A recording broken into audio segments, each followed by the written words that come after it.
How long did it take you to create this Harry Potter series? She has been writing it for about 7 years, about Harry Potter. And that idea came to her on a train. She had this idea, an idea of a school for wizards, and that this boy that doesn't know that he is a wizard has been listed for enrollment since birth.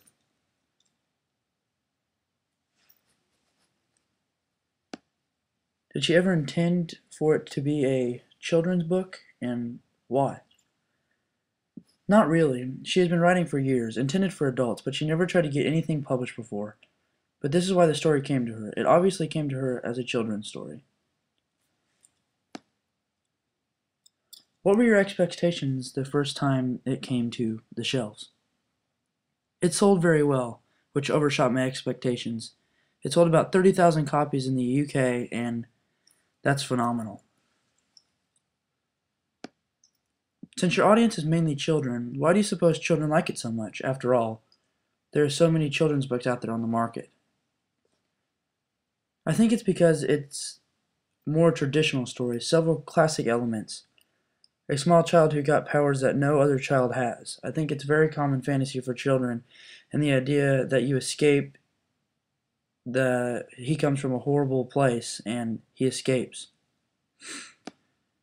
And again, I think it's that the universal fantasy that he goes to a place without adult control. The school he goes to is dangerous and a very haunted place, but it's a lot of fun.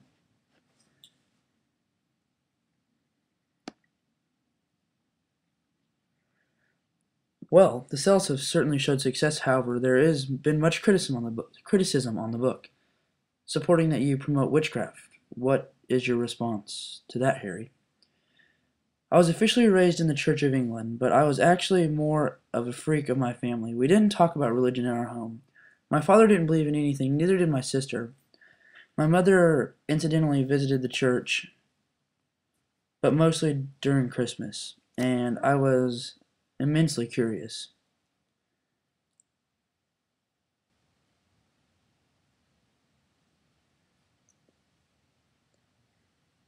Delete. Okay. From when I was 13 and 14, I went to the church alone. I found it very interesting what was being said there, and I believe in it.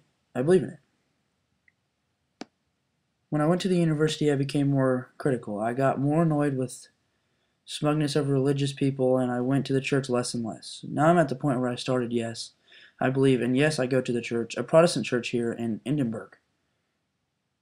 Her husband is also raised Protestant, but he comes from a very distinct Scottish group where only could sing and talk.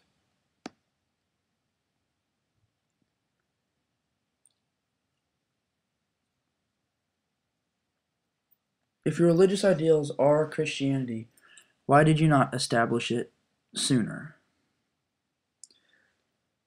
It's not because I'm afraid of inserting religion into a children's story.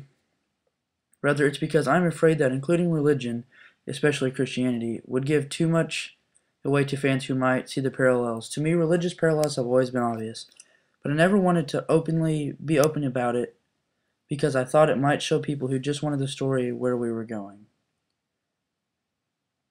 Well, thank you, Harry Potter. We'll be right back with more Harry Potter. Hi, I'm an atheist. And I'm a Christian. What are you reading over there? Oh, Harry Potter. It's good stuff.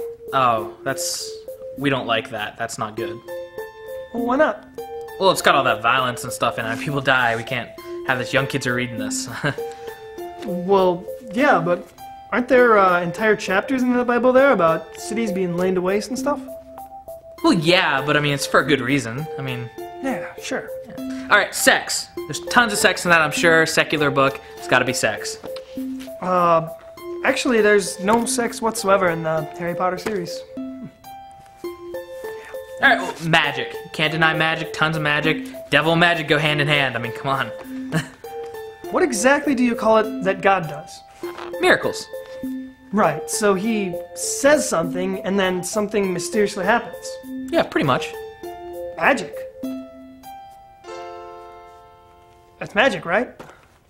You want to keep warm when you're feeling chilled, but you don't want to raise your heating bill. Blankets are okay, but they can slip and slide. And when you need to reach for something, your hands are trapped inside. What do? Join a cult! Cults give you warm, comfortable robes that have sleeves. The robes keep you totally warm and give you freedom to use your hands. But that's where your freedom stops. Now, you can only watch propaganda. You can only read propaganda. And you can only write propaganda. You can also eat a bowl full of infant pieces. Cult robes are made from ultra-soft, thick, luxurious hemp. And we make old women knit all of them or else. Brainwash your children and still be wrapped in warmth. Having trouble meeting? Don't try to call the police though, because we have the technology to turn your newborn baby into a dog. Then we roast the insides of your dog child over a fire. Everyone loves it but you. You can study up on that law that doesn't apply here all you want, but you're here for life. Now you can do what we all want you to do while you stay totally warm in a cult.